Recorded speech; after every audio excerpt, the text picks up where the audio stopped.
Is he out there? Tell you what, an empty fire escape. No one in sight anywhere. Joe, what is it? What do we do wrong? Every time we take a step, there's somebody there ahead of us. When we were out in the hall, are you sure you heard voices in here? I think I heard voices. I can't swear to it. In a way, this may be a break. How? If he was here, he's gone now. Tell us about it. No, I think he might have a point. This means he's now officially in violation of his parole, right? Definitely. Failure to report at the appropriate time makes that automatic. Oh, and if he skips town, he's in even worse trouble. Like what? Well, have him picked up, issue a warrant for his immediate arrest. Well, there's a start. Well, that's not the end. You get a warrant for his arrest, that could take weeks, months. You might never find him. Eventually we do. Eventually isn't good enough. I gotta unravel this whole thing before John's next fight, and that is soon. Well, unfortunately, Rick, all we can do right now is wait till they pick him up. I'll phone in the ATV downstairs. If you're fairly sure you heard him in here, Doctor, he can't have gotten very far. I'm not sure of anything. All I know is that we got a big fat zero. So let's get the next plane. I gotta get back to the hospital. Thank you very much. I can't tell you how humiliated I was. Okay, I know I used to take things, but I thought I was better. I thought I could control it. And then this morning, I saw the charm bracelet on the floor, and I couldn't stop myself. Laura, don't be so hard on yourself. In the first place, kleptomania is an illness. It's like migraine headaches or ulcers. I mean, the patient can't be ashamed about that. But I thought I was getting better. Well, you are, but you know, there can be relapses with all kinds of illnesses. It's unfortunate, but there's no reason to feel guilty about it. Why do you keep telling me I'm getting better when you know that I took that bracelet? Or you are getting better. Right after you took it, you felt great regret for what you did, didn't you? Well, that's a very positive step. And then you did something else that was very encouraging. You mean by telling Monica about it? Exactly. You know, a few months ago, from everything that you've told me, you would never have done that. In fact, a few months ago, you wouldn't have felt any regret at all. And doesn't that show you all the progress that you've made? You're just trying to make me feel better. Justifiably so. What is Monica gonna think? Is she ever going to trust me again after she knows that I'm a thief? Oh, Laura, come on. Monica's a doctor. And she's a very good one. Now, she's going to look at your kleptomania like she looks at any illness. Her only objective, and mine, is to help a patient, not to condemn them. I wish I could believe that. Well, you can. Because that's all Monica and I want to do is just to help you. Ellen! Ellen! Ellen! All right, Doctor, thank you. I'll get right on it. Steve. Steve, excuse me. Do you by any chance know where Alan is? Alan? He's gone. Gone? I don't understand. He requested a 2-week leave of absence, and I granted it. What, an emergency? Not that I know of. Why do you ask? Well, no, no reason. It just seemed rather sudden. Well, I don't know if it was a sudden decision or not, but there was no problem with the duty roster, so I was happy to give him a rest. Oh, well, is that what he said? I mean, is that what he requested? He said he wanted a 2-week leave of absence for rest? Well, not in so many words, but we all need a vacation now and then, don't we? I'll say yes, of course we do. Did he happen to mention where he was going? No, he didn't say. But where Alan goes is his business, Monica, not mine. Excuse me.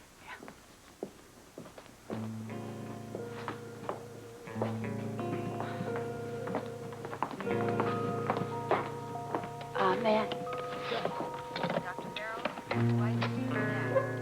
Dr. Barrows, what do I see you,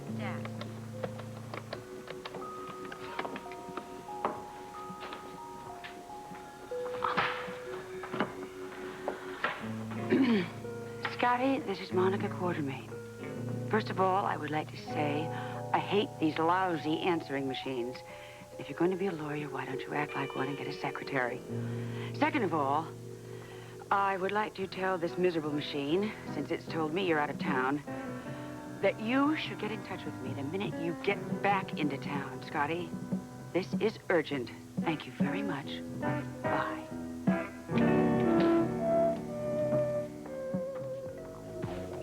Hey, get in here. I don't want anybody to see you.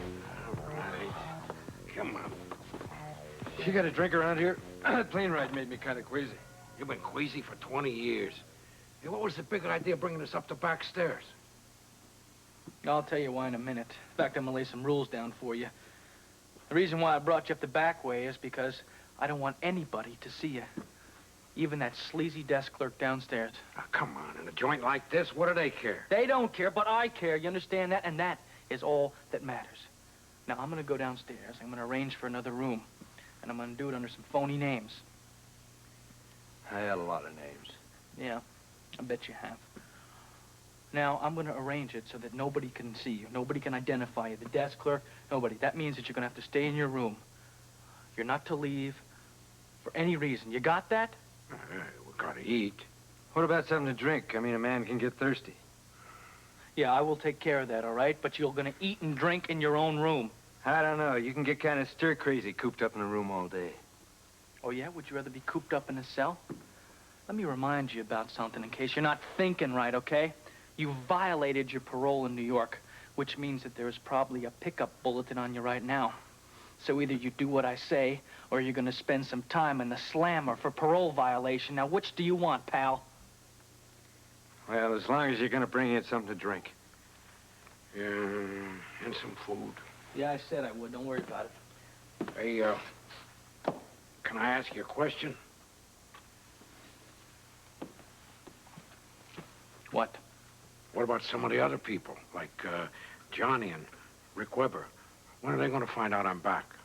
They will find out when I say they will find out. Do you understand that? Is that clear to you? Yeah, that's clear. All right. Sounds kind of hard-nosed, though. Is that a complaint? Because if it is, let me remind you of something else here.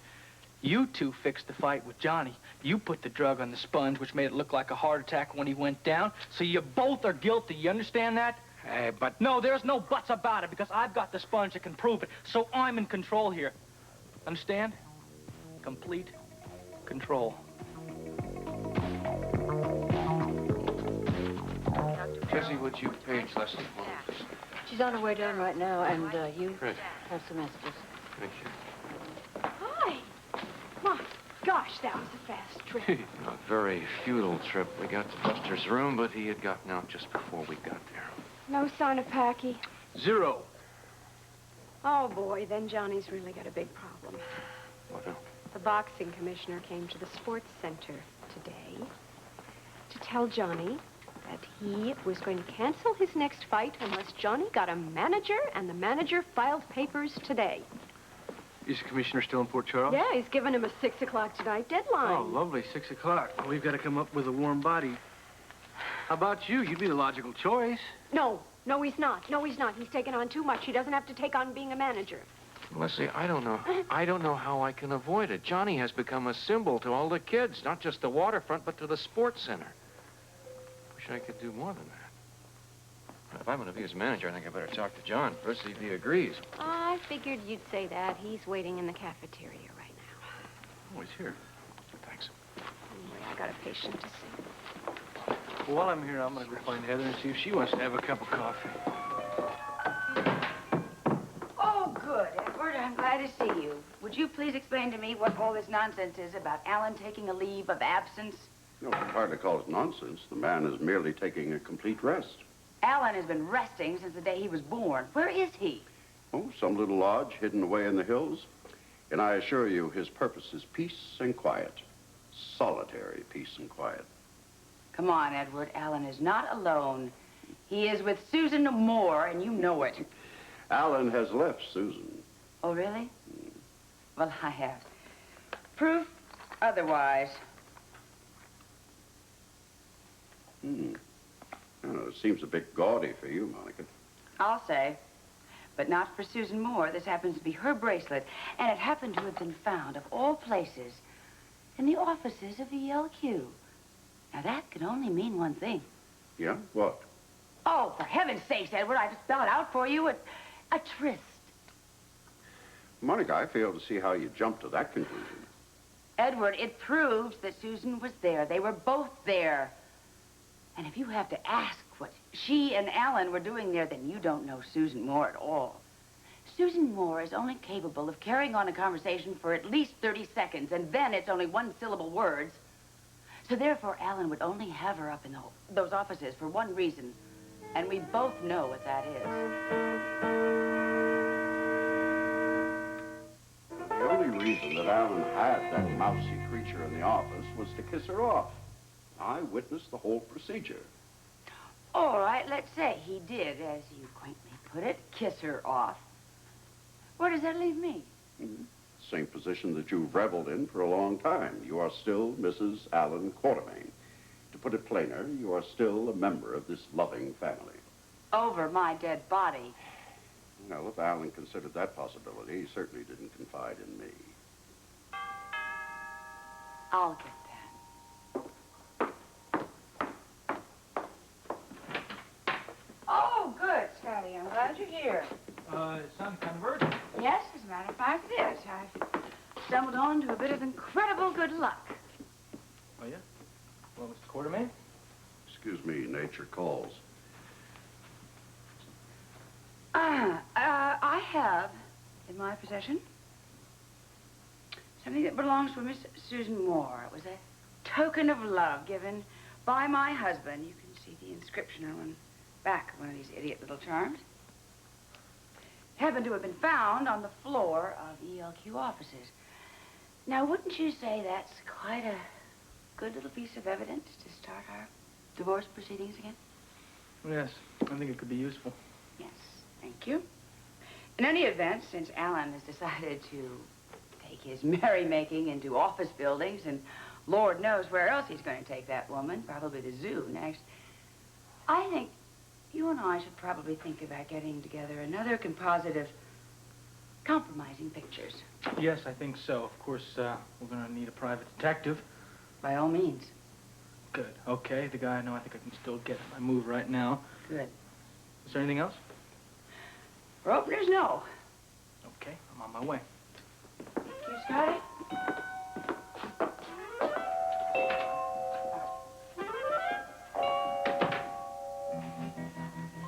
You know, I really missed you. You really missed me. I was gone for all of 3 hours.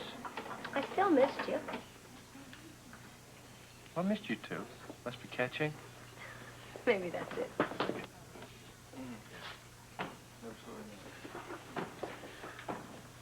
Check it out. Johnny's sitting over there talking with Rick. Oh, we noticed. I mean, I would have gone down and sat there with them, but as you know, Rick and I haven't been getting along very well lately. And if he's there talking to Johnny, maybe he's helping him. And if he's helping Johnny, that's really the only thing that matters, you know? Johnny's future is so important. And not just to him, but to me, too, now. I would be so upset if anything happened to it, or him. Wouldn't you? What you have to assume is that... I mean, he has worked so hard for everything. Maybe even too hard. He barely has any time for fun or to relax. But I guess you have to expect that when you're with a boxer, huh? Are you asking a question or just coming up for air? I guess it shows, huh? What shows, Amy? How I feel about Johnny. I know that I got no right to ask you this. After what I said to you and all. I just wondered if you could think you could be on my side again. Johnny, I've been on your side from the very beginning. And I'm still there. It's great to hear, Doc. All I've ever wanted was what was best for the sports center and for you. And right now, what's best for both of you is for you to fight it till and win. Yeah, I want that too, man. Only now I gotta find myself a manager. Well, it seems, according to everyone else, that I am the #1 candidate. But that's up to you. What? Do you agree? Do I agree? Yeah? Hey, it's wonderful. It's all right with me. Well, I was hoping this would happen, Rick, but I didn't dare ask. You really do that for me, huh? I gotta do it for all of us. Just don't you let us down. No, I won't. Never. I'm gonna work harder than I ever have. We got a deal. Yeah, you got a deal. Look, I had an idea. Maybe the sports center could sponsor your fight. But I want to talk to Joe about that in case there's some legal problems. Okay. Joe? Yes, sir. Oh, Rick's calling. Excuse me. Heather, you know what I think would be fun? I have no idea, Amy. Why don't you tell me? Why don't you and Joe and Johnny and I double date real soon? Why don't you knock it off? What? You've been trying to weasel your way into my private life ever since you moved in. Why don't you just leave me alone, Amy? And that includes at Kelly's. Heather, why didn't you say something before? I had no idea you felt that way. Well, you know now. Well, I don't want to stay someplace I'm not wanted. Heck, I could stay home and do that. I just don't think I can go back to the house. I don't think I could take any more flack from Rick and Leslie about that stupid sponge. What are you talking about? What sponge? The sponge that Rick thinks Packey used on Johnny? I took it. You took it? Yes. I took it before Rick could even have it tested for the chemicals. I didn't just take it, Heather.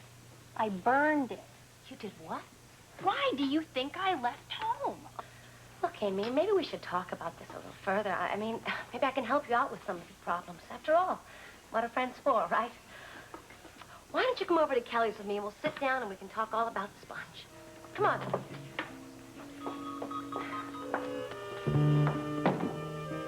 How do I look? Oh.